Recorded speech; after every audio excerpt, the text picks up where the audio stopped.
ही comment box में बहुत सारे पेशेंट्स जो थे वो ये पूछते थे कि पेन हो रहा है, पेन में रिलीफ कैसे लें और रिलीफ कैसे पता चले। तो सबसे पहले हमें ये चेक करने की ज़रूरत है कि वेरिकोसील एक्चुअली जो पेन कर रहा है वो वेरिकोसील पेन कर रहा है या कोई और चीज़ पेन कर रही है। क्योंकि वेरिकोसील का पेन पहले चेक करते हैं कि होता कैसे है पेन, क्योंकि सबकी अलग अलग थ्योरीज होती है। किसी को कॉन्टिन्यूस पेन हो रहा है, सुबह से शाम दर्द में ही रह रहा है, उसके बाद कभी कभी माइल्ड हो जाता है, कभी बढ़ जाता है। अगर ऐसा पेन है तो वो अलग पेन है, वो वेरिकोसील का पेन नहीं होता। और किसी को होता है डिस्कम्फर्ट ही रहता है वेरिकोसील में, सिर्फ उसको ऐसा लगता है कि कोई खींच रहा है, कोई खिंचावट हो रही है, या कोई ऐसी चीज़ लग रही है कि टेस्टिकल्स नीचे की तरफ खींच रहा है, कुछ ऐसा डिस्कम्फर्ट फील करते हैं। कुछ लोग होते हैं वेरिकोसील में डिस्कम्फर्ट फील करते हैं कि उनका जो पेन है वो पैरों की तरफ रेडिएट हो रहा है या पीछे की तरफ रेडिएट हो रहा है, ऐसा भी पेन रेडिएट होता है वेरिकोसील में।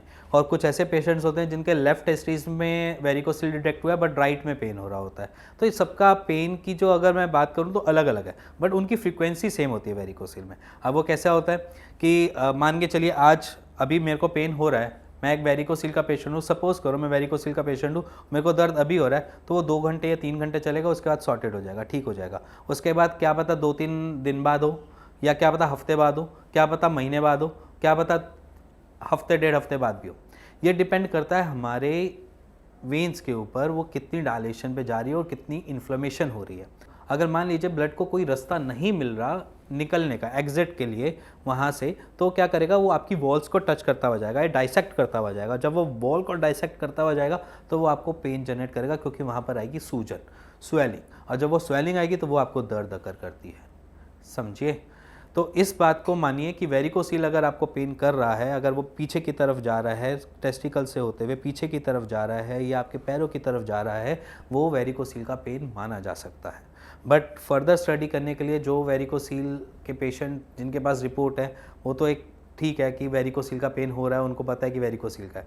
बट जिनको पेन का ओरिजिन नहीं पता और वो कहते हैं कि ये वेरिकोसील का पेन है, ये वीडियो उनके लिए ज़्यादा खासकर है। तो सबसे पहले अपना एक स्कैन करवाइए, यूएसजी स्क्रोटम करवाइए, उसमें देखिए कि वो पेन है किस चीज़ का। मे बी शायद वो फ्यूनिकुलाइटिस हो सकता है, स्पर्मेटोसील हो सकता है, ऑर्काइटिस हो सकता है, और अलग रीजंस हो सकते हैं। तो समझिए पहले उसको कि वहाँ पर वो दिखा क्या रहे हैं, यूएसजी स्क्रोटम में बता क्या रहे हैं, उस स्कैन के अंदर क्या दिखा रहे हैं। क्योंकि जो पेशेंट्स ये कहते हैं कि हमको सुबह से शाम तक सिर्फ दर्द ही रहता है, तो वो दर्द जरूरी नहीं है वेरिकोसील का है। और वेरिकोसील का पेन सुबह से शाम तक नहीं बना रहेगा, पूरा दिन नहीं बना रहेगा, 24 घंटे दर्द नहीं बना रहेगा।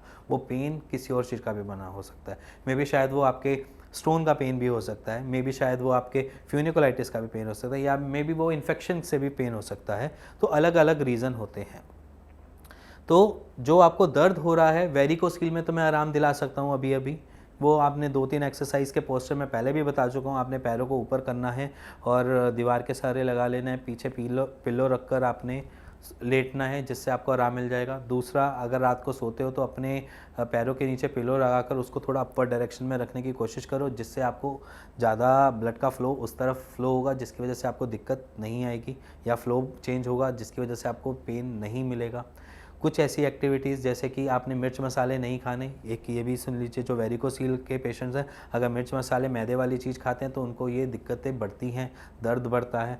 अब वो उनको कोई मैदे वाली चीज़ नहीं खानी जिससे वो कॉन्स्टिपेटेड फील करें, क्योंकि मोस्टली पेशेंट्स में देखा जाता है वेरिकोसील में कॉन्स्टिपेशन मिलती ही मिलती है। तो कॉन्स्टिपेशन कभी मत फील करो, क्योंकि जब आप कॉन्स्टिपेटेड फील करोगे, कभी टाइट स्टूल निकालोगे तो क्या लगता है, प्रेशर जनरेट होता है, नीचे की तरफ प्रेशर लगाते हो। जब आप प्रेशर लगाते हो तो क्या होता है कि जब प्रेशर लगाओगे तो वो दर्द बढ़ाएगा। वो इससे बढ़ाएगा क्योंकि ब्लड का फ्लो डाइसेक्ट करने लग जाता है और वहाँ पर सूजन आ जाएगी, और सूजन आने की वजह से आपको दर्द होगा।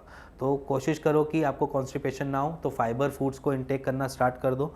ठीक है, तो कौन कौन सी टिप्स हो गई आपके पास? सबसे पहले कि एक्सरसाइज, पैरों को ऊपर करके लेटने की, पैरों को अपवर्ड डायरेक्शन में रखने की। थर्ड जो हो गई वो आगे मिर्च मसाले कम खाने की।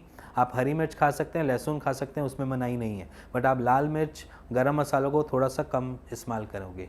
ठीक है, इसी के साथ आपने और क्या करना है, और फाइबर्स को इनटेक करना स्टार्ट कीजिए, क्योंकि कॉन्स्टिपेशन को हील फाइबर से इनटेक होगा। तो ये कुछ टिप्स होती हैं जिससे आपको पेन में रिलीफ मिल सकता है। बाकी मैं डिस्क्रिप्शन में भी डाल दूंगा मेरी अपनी एक्सरसाइज वाली वीडियो, जिससे पेन रिलीफ हो सकता है और आप पॉसिबली उससे पेन अपना अभी के अभी रिलीफ ले सकते हैं। सो अगर आपको ये वीडियो समझ आई हो और इससे आपको कुछ फ़ायदा हुआ हो तो please like share bell icon दबा दीजिएगा।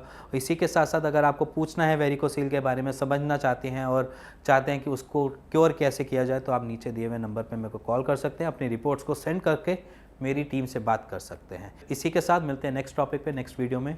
तब तक के लिए बाय बाय, टाटा, सी यू।